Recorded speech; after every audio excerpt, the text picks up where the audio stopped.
번갈아 교독하고 마지막 절 함께 읽겠습니다. 또 간음하지 말라 하였다는 것을 너희가 들었으나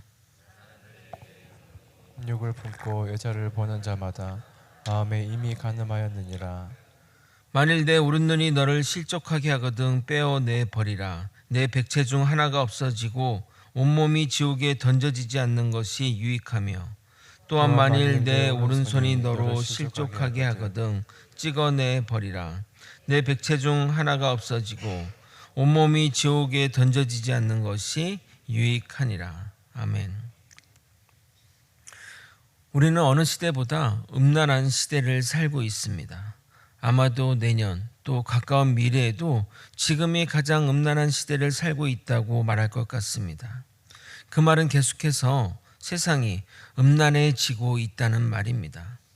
제가 대학생 시절에 TV 드라마를 생각하면 키스신이 거의 없거나 드라마 절정에 한번 나오는 것이 다였습니다.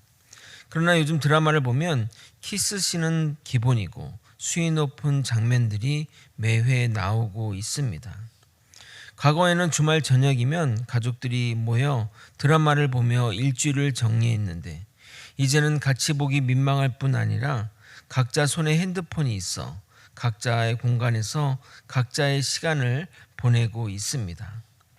과거에는 음란물을 처음 접하는 나이가 중고등학생 때였는데 이제는 초등학교부터 음란물을 접하고 부모가 그러한 것에 통제하기도 쉽지 않습니다. 그런 영향인지 성관계를 경험하는 나이가 점점 어려지고 있으며 비율도 높아지고 있습니다. 우리나라에게는 아직 먼 나라 이야기처럼 들릴지 모르지만 멀지 않은 미래에 우리에게도 현실이 될 것으로 여겨지는 일이 있는데 영국에는 10대 미혼모의 비율이 10명당 3명이라고 합니다. 그렇게 낳은 아이만 100만 명에 육박한다고 하니 우리 한 해 출산율이 25만 명이니 4배, 5배 정도의 수치를 보여주고 있습니다. 그래서 10대 미혼모 출산으로 인해 버려지는 아이는 결국 사회적 문제로 돌아올 것이고 나라에서 이들을 관리하고 보호하는 데 드는 재정도 상당한 수준이라고 하니 여러모로 국가의 고민거리입니다. 음란의 문제는 간음에도 영향을 미치게 됩니다. 우리나라도 간음 또는 간통이 법적으로 폐지된 지 벌써 8년째입니다. 당연히 이혼율이 높아졌고 이혼 사유에 배우자의 부정이 점점 높아지고 있는 현실입니다. 간통죄가 폐지되기 전에도 간음은 있었지만 법적인 문제가 없다고 결정된 이후에는 이 간음이 배우자 사이에 신뢰에 의존해야 하기 때문에 한계가 존재하는 것입니다. 그러나 우리 기독교인들은 이러한 법적인 문제를 떠나서 하나님의 말씀과 뜻에 따라 사는 자들입니다. 말씀이 내 삶의 기준이 되기에 사회적인 법과는 다른 기준으로 살아가야 합니다. 오늘은 다 아는 말씀이겠지만 성경이 간음에 대해 무엇이라고 말하는지, 음란이 문화가 된 이 시대에 우리는 이 말씀을 어떻게 적용해야 하는지 생각해 보도록 하겠습니다.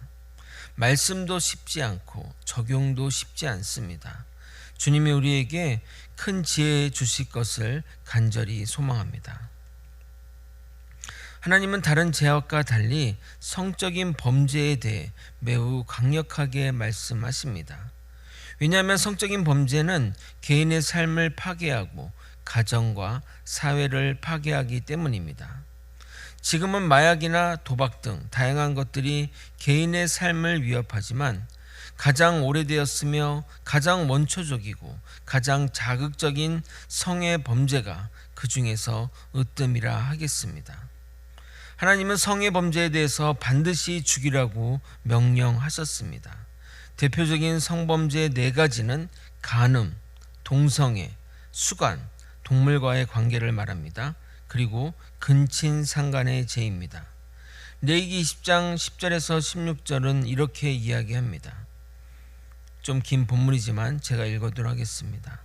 누구든지 남의 아내와 간음하는 자, 곧 그의 이웃의 아내와 간음하는 자는 그 간부와 음부를 반드시 죽일지니라.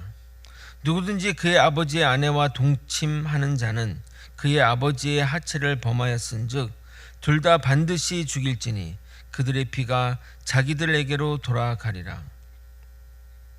누구든지 그의 며느리와 동침하거든 둘 다 반드시 죽일지니 그들이 가증한 일을 행하였음이라. 그들의 피가 자기들에게로 돌아가리라. 누구든지 여인과 동침하듯 남자와 동침하면 둘 다 가증한 일을 행함인즉 반드시 죽일지니 자기의 피가 자기에게로 돌아가리라.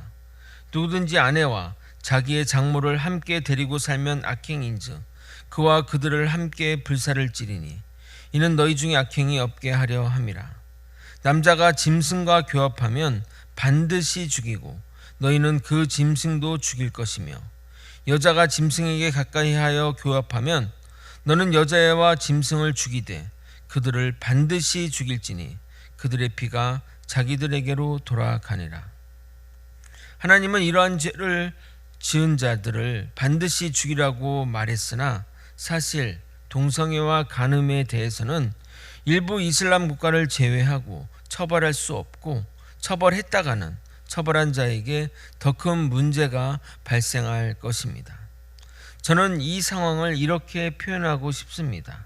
인간의 죄가 하나님의 말씀을 집어삼켰다고 말입니다.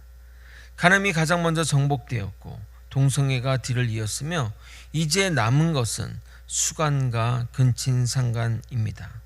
너무나 죄송한 말씀이지만 이 죄악도 정복될 날이 멀지 않았다고 생각이 듭니다. 왜 그런 줄 아십니까? 아무리 끔찍한 장면이나 현상도 계속 반복되거나 같은 것에 노출이 되면 무덤덤하게 됩니다. 그러면 인간은 더 자극적인 것을 원하게 마련이고 인간의 욕구는 더 자극적인 방향으로 죄악으로 나아가기 때문입니다. 특히 선악과를 범한 아담처럼 금기되는 것에 인간의 죄성이 더욱 끌리기에 금기를 깨려는 인간들이 나오기 마련입니다. 그럼 우리는 이러한 현실에 손 놓고 무책임하게 구경만 하고 있어야 할까요? 믿음의 사람들을 교육하고 훈련시켜 말씀으로 무장시키는 것 외에 우리가 해야 할 일들이 있습니다. 언젠가 이 부분에 관해 다루고자 했는데 오늘 일부분 다루도록 하겠습니다. 우리 교단이 공식적으로 반대하는 법안에 대해 여러분은 아십니까? 바로 차별금지법입니다.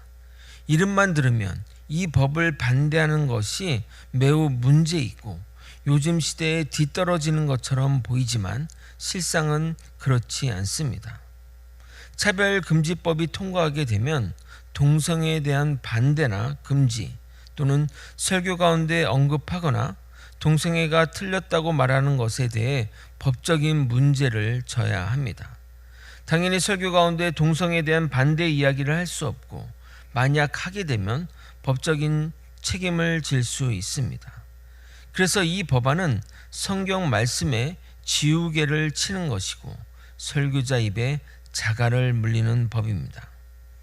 동성애에 관해 이야기한다고 할 사람이 안 하고 안 할 사람이 하는 것이 아니기에 차별금지법 제정이 문제될 것이 없다고 말하는 이들도 있습니다. 그러나 전혀 그렇지 않습니다. 동성애자들이 계속해서 추구하는 것은 동성애자를 차별하지 말라는 것이 최종 목표가 아닙니다. 우리의 가치관 속에 동성애를 편입해 달라는 것입니다. 이성애와 같이 동성애도 정상적인 범주 안에 넣으려는 것입니다. 가치관의 허용은 뚝이 무너지는 것과 같고 파도가 아닌 쓰나미가 몰려오는 것과 마찬가지입니다. 쓰나미가 몰려오면 내가 아무리 수영을 잘한다 해도 상관이 없습니다. 그냥 모두가 정신없이 쓸려가게 됩니다. 동성애 합법화가 허용되면 자연스레 동성결혼 합법화의 길로 나아가게 되고 동성애자의 자녀 입양이 허용되면서 외국과 같이 동성애자들이 넘쳐나게 될 것입니다. 어린 학생들은 자신들의 성 정체성이 정립되기 전에 이성보다는 동성과의 시간을 보내면서 이러한 성의 경계가 무너질 것이고 자연스레 동성애의 길로 가게 될 것입니다. 동성애는 절대 성향과 취향의 문제가 아닙니다. 제가 과거 설교 가운데 말씀드렸지만 인간에게 성은 영적인 영역이라고 말씀드렸습니다.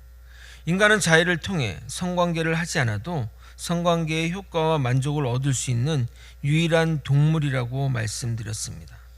그래서 인간은 동성애적 행위로 충분히 성적인 만족을 얻을 수 있습니다. 오히려 그것이 또 금기를 깨는 행위에게 더욱 자극이 심해질 수 있습니다. 한 번의 경험이 어렵지 경험하게 되면 더욱더 자극적으로 다가오게 됩니다. 그래서 동성애가 기존 가치관에 편입하게 되면 그것을 막기라는 불가능에 가깝게 됩니다. 최초 동성애를 허용한 캐나다의 상황을 보게 되면 정말 혼란의 극치입니다. 아이들이 보는 동화책에 남남 부모가 등장하거나 여녀 부모가 등장하고 화장실도 남자, 여자, 중성 이렇게 세 개를 만들어야 하며 심지어 남자와 여자의 성 정체성을 성년이 되어 결정하라고까지 말하는 상황입니다. 즉 육체가 말하는 성 정체성이 자신의 정체성이 아닐 수 있으니 성년이 되어 너가 어떤 성을 하게 할지 결정하라며 10살도 안 된 아이들에게 그러한 노래를 부르고 있는 현실입니다. 새벽 예배는 거의 동영상을 보지 않은데 오늘은 동영상을 하나 보도록 하겠습니다. 캐나다 그런 현실을 보여준 동영상입니다. 3분짜리 보도록 하겠습니다.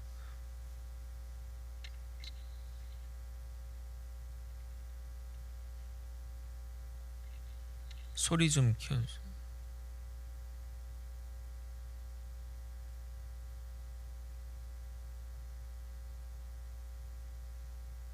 음향에서 키워야 될 것 같은데.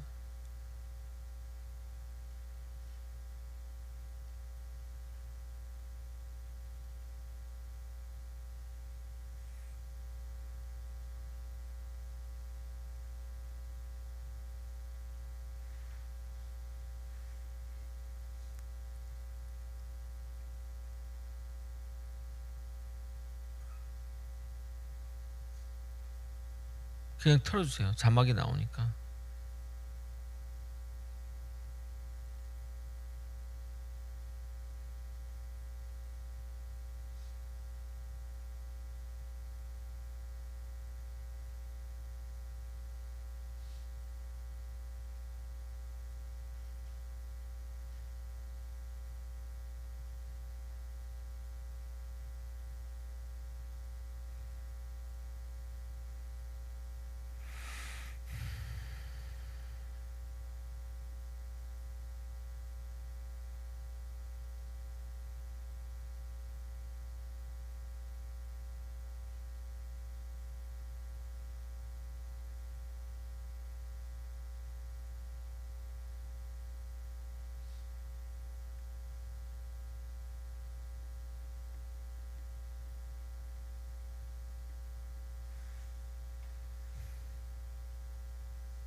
저희 교회는 미국에서 오신 분들이 있어서 이 현상을 직접 목격하고 오셨겠지만 점점 더 심해지고 심각해지고 있는 상황입니다. 평소 이것에 관심이 없는 분들도 이 법안에 관심을 가지시길 부탁드립니다. 한번 시간을 내서 이 법의 문제점과 심각성을 깊게 다루고자 합니다. 절대 우리가 막아내야 할 법안임을 잊어서는 안 됩니다. 간음하지 말라는 계명은 출애굽 백성에게 주어진 10계명의 계명 중 7번째 계명입니다. 출애굽 백성뿐만 아니라 예수님 당시의 사람들도 이 간음에 대해서 물리적으로 자신의 남편과 아내가 아닌 다른 아내와 남편이랑 통관하지 않으면 문제가 되지 않는다고 생각했습니다. 그러나 율법을 완전하게 하시는 예수님은 간음에 대해 새롭게 정의하십니다. 28절입니다. 나는 너에게 이르노니 음욕을 품고 여자를 보는 자마다 마음에 이미 간음하였느니라. 여기서 보다로 번역된 헬라어 블레프는 단순히 보다라는 의미 이상으로 주의를 기울여 관찰하는 적극적인 의미를 가지는 표현입니다. 그래서 본능적인 감정에 의해 여인에게 자연스럽게 눈길 가는 정도를 문제 삼는 것이 아니라 성욕의 대상으로 삼고자 적극적인 의도를 가지고 여인을 보는 것을 말합니다. 여기에 여성에 대한 이야기가 없으니 여자는 문제되는 것이 없다고 생각할 수 있지만 대표성의 원리로 말하는 것이지 여인에게는 간음이 해당되지 않는다는 말이 아닙니다. 선악과를 하와가 먼저 먹음했음에도 불구하고 성경은 아담의 범죄함으로 죄가 들어왔다고 말하는 것처럼 하와에게 죄가 없다는 것이 아니라 대표성의 원리로 아담만 거론한 것입니다. 그러므로 여성도 마음의 간음을 해서는 안 되는데 남성을 성적으로 유혹하거나 남성들의 욕구를 자극하는 행위를 해서는 안 되는 것입니다. 그런데 이 말씀을 들으면 이런 한탄이 저절로 나옵니다. 그럼 간음 안 하는 남성이 어디 있나요? 남자치고 음란한 영상 안 본 사람 없고 자의반 타의반 음욕이 생기는데 어떡합니까? 라고 말을 합니다. 네, 맞습니다. 하나님의 기준으로 우리 모두 죄인임을 인정할 수밖에 없습니다. 하지만 음욕을 품는 것으로 간음이라고 하니 너무하다고 생각할 것입니다. 그러나 이 죄는 우리의 기준이 아니라 하나님의 기준에서 말씀드리는 겁니다. 인간의 양심은 간음하는 것과 여인을 보고 음욕을 품는 것이 분명 차이가 있다고 생각되겠지만 하나님은 동기를 중요하게 여기시기에 간음하거나 간음할 마음을 먹는 것도 동일한 것으로 보는 겁니다. 기준이 누구냐에 따라서 달라지는 겁니다. 이해하기 쉽게 돈을 가지고 예를 한번 들어보도록 하면 100만 원을 가진 사람과 1억을 가진 사람은 인간의 기준으로 보면 엄청난 차이가 있는 것처럼 생각될 것입니다. 그러나 100조의 재산을 가진 사람에게 100조 1억과 100조 100만 원은 차이가 없는 것과 마찬가지입니다. 볼멘 소리로 인간을 연약한 존재로 만들어 놓고 이렇게 기준을 높이면 어떡하냐고 말하지만 원래 인간은 보는 것으로 죄를 짓지 않게 창조된 존재입니다.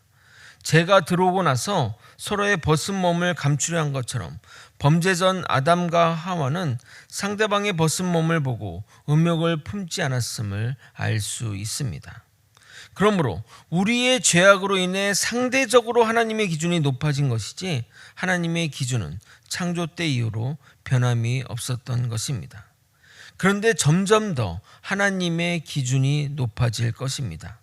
왜냐하면 우리의 죄악이 더욱 깊어질 것이기 때문입니다. 29절과 30절은 그 육체의 정욕을 이길 방법을 제시하고 있습니다. 그러나 그 방법이 너무나 과격하게 들립니다. 29절과 30절을 여러분이 한번 읽어보도록 하겠습니다. 함께 읽겠습니다. 시작. 만일 내 오른 눈이 너로 실족하게 하거든 빼어내버리라. 내 백체 중 하나가 없어지고 온몸이 지옥에 던져지지 않는 것이 유익하며 또한 만일 내 오른손이 너로 실족하게 하거든 찍어내버리라. 내 백체 중 하나가 없어지고 온몸이 지옥에 던져지지 않는 것이 유익하니라. 물론 우리 중 이렇게 말씀대로 실천하며 적용하는 사람은 없을 것입니다. 또한 눈이나 손을 잘라낸다고 마음의 음욕이 제거되지는 않습니다. 이 말의 의미는 자신에게 가장 의미 있는 것, 유용한 것이라 할지라도 그것이 죄악의 도구가 된다면 과감히 그것을 희생시키겠다는 각오를 가지라는 말입니다. 세상은 정교하게 그리고 은밀하게 우리를 포위하여 죄악으로 몰고 가는데 우리는 이것에 대한 경각심도 노력도 없고 그저 물 흘러가는 대로 죄악에 몸을 맡겨서는 안 됩니다. 내 눈이 나의 죄악으로 인도한다면 눈이라도 빼겠다는 각오로 덤벼야 하며 내 손이 죄악의 도구로 쓰임 받는다면 손이라도 잘라내겠다는 각오로 나서야 우리는 이 음욕의 전쟁에서 이길 수 있습니다. 마치 김유신 장군이 술 취한 자신을 기생의 집으로 인도한 자신의 에마의 목을 벤 것처럼 말입니다. 제가 저번 설교에 이 방법에 대해 말씀드렸는데 정말 그렇게 하지 않으면 우리는 이 죄와의 전쟁에서 이길 수 없습니다. 이 이야기는 믿는 우리 사람들에게 하는 이야기입니다. 예수를 믿지만 과거의 죄악으로부터 단절이 되지 않는 사람들이 있으실 것입니다. 그것에 대해 회개하고 눈물로 애통해야 하지만 어느새 죄악을 저지르는 자신을 발견하고 한심스러워하며 오라 누가 나를 이 수렁에서 건져주라 나는 죄인 중에 괴수로구나 고백하는 분들에게 하는 말씀입니다. 먼저 여러분 죄를 연구해야 합니다. 내가 어떨 때 죄를 짓는지 어떤 장소 어떤 상황 또는 시간에 죄를 짓는지 면밀히 연구해야 됩니다. 더 나아가 나를 죄로 인도하는 매개체를 연구해야 됩니다. 예를 들어 내가 어떤 장소에 가게 되면 죄악을 저지르거나 어떤 시간대에 그 행동을 한다면 그 장소와 시간을 피해야 합니다. 가진 수단과 방법을 동원해서 피하고 막아야 합니다. 또한 나를 죄로 인도하는 매개체, 그것이 사람이 될 수도 있고 기계나 장치가 될 수 있습니다. 사람이라면 그 사람과의 관계를 단절해야 하고 기계나 장치라면 그것을 버려야 합니다. 모임이라면 그 모임을 나가지 말아야 합니다. 오른눈과 오른손도 찍어내어 버리는데 무엇이든 할 수 없겠냐 이 말입니다. 물론 그 죄를 한두 번 짓는다고 지옥에 가는 것은 아닙니다.